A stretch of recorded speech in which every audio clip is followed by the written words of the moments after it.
রাধে রাধে বন্ধুরা, বাঙালিদের শ্রেষ্ঠ উৎসব দুর্গা উৎসবের হাত ধরেই চলে এসেছে কালী পুজো। আজকের স্পেশাল পর্ব হলো 2025 সালে শ্রী শ্রী শ্যামা পুজো অর্থাৎ কালী পুজো কবে। চলুন সবার প্রথমে জেনে নেওয়া যাক আজকের পর্বে কি কি রয়েছে। কালী পুজো 2025 সালে কবে, কালী পুজোর পূর্ণাঙ্গ সময়সূচি। পঞ্জিকা মতে শ্রী শ্রী শ্যামা পুজো অমাবস্যা তিথি কখন শুরু হচ্ছে কখন শেষ হচ্ছে। পঞ্জিকা মতে 2025 সালে কালী পুজোর উপবাসের সময়সূচি কতক্ষণ রয়েছে। কালী পুজো করার সব থেকে শুভ মুহূর্ত কখন। লক্ষ্মী অলক্ষ্মী পুজো করার সময়সূচি পঞ্জিকা মতে কখন। মা কালীকে কি কি ভোগ দান করা হয়, মা কালীর প্রিয় ফুল কি, মায়ের প্রিয় ভোগ কি কি, এই সব কিছু রয়েছে আজকের পর্বে। কালী পুজো ভোগ দানে কি নিয়ম বিধি রয়েছে পঞ্জিকা মতে, এবং সব শেষে জেনে নেব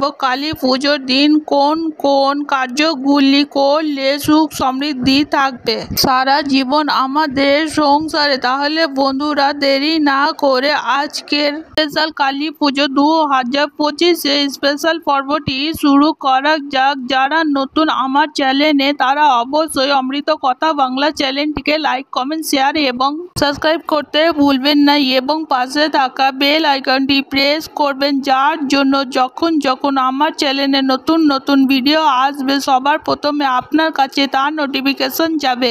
এবং অবশ্যই কমেন্ট বক্সে জয় মা কালী লিখবেন। তাহলে চলুন বন্ধুরা আজকের পর্বটি শুরু করা যাক। পঞ্জিকা মতে 2025 সালে শ্রী শ্রী শ্যামা পুজো অর্থাৎ কালী পুজো কবে। 20 অক্টোবর সোমবার 2025 অনুষ্ঠিত হতে চলেছে শ্রী শ্রী কালী পুজো। এবার আমরা জেনে নেব 2025 সালে শ্রী শ্রী শ্যামা পুজো অথবা দীপান্বিতা কালী পুজোর অমাবস্যা তিথি কখন শুরু হচ্ছে এবং কখন শেষ হচ্ছে। পঞ্জিকা মতে 20 অক্টোবর সোমবার দুপুর 2:50 থেকে অমাবস্যা তিথি শুরু হবে এবং এই অমাবস্যা তিথি সমাপ্ত হবে পরের দিন 21 অক্টোবর মঙ্গলবার বিকেল 4:27 পর্যন্ত থাকছে এই অমাবস্যা তিথি। এবার আমরা জেনে নেব 2025 সালে শ্রী শ্রী শ্যামা পুজো নিশি পালন কবে। 20 অক্টোবর সোমবার রাতের 10:57 থেকে 12:51 পর্যন্ত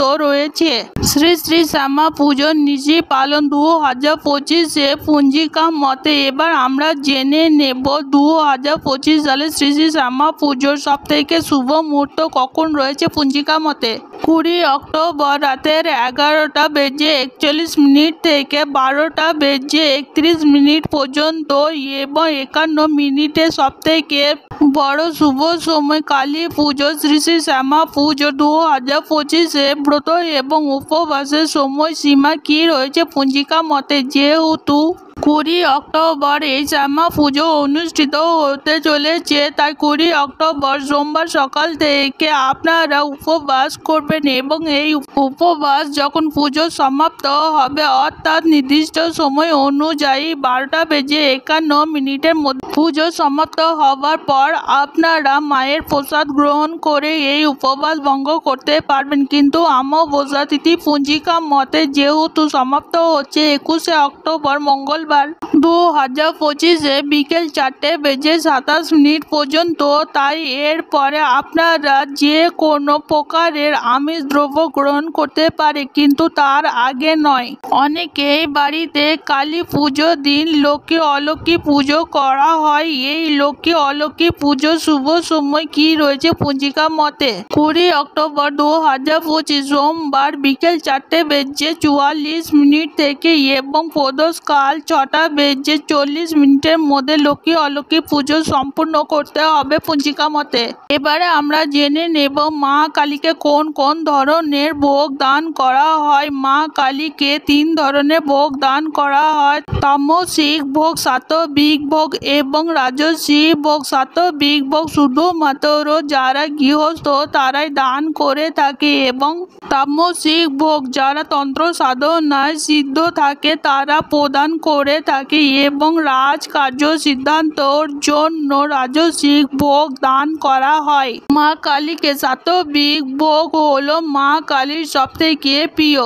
শ্রী শ্রী রামকৃষ্ণ সব সময় মাকে সাত্ত্বিক ভোগই প্রদান করতেন। এই ভোগ প্রদানের সময় অবশ্যই পান রাখবেন। পান হলো মায়ের অতীব প্রিয়, তাই ভোগ প্রদানের ক্ষেত্রে অবশ্যই পান রাখবেন। আপনি ভক্তি ভরে মাকে যাই অর্পণ করবেন মা তাতেই গ্রহণ করবে। তিনি হলো জগৎ জননী, জগতের সবার মঙ্গল কামনা।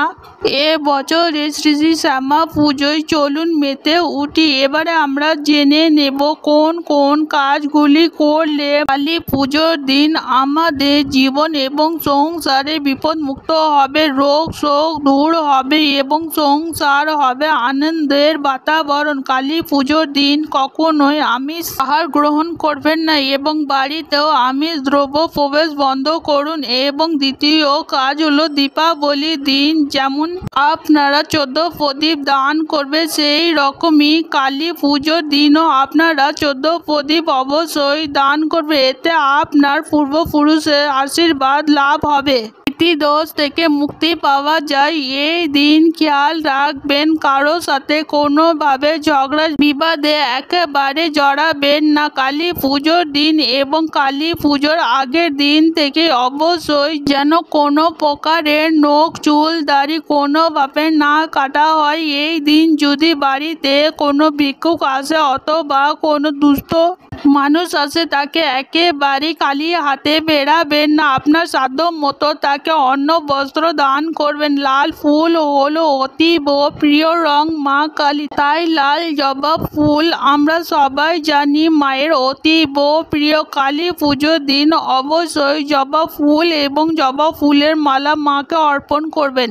আজকের পর্ব এখানে সমাপ্ত হলো। অমৃত কথা বাংলা চ্যানেলের সঙ্গে থাকার জন্য আপনাদের অনেক অনেক ধন্যবাদ। রাধে রাধে।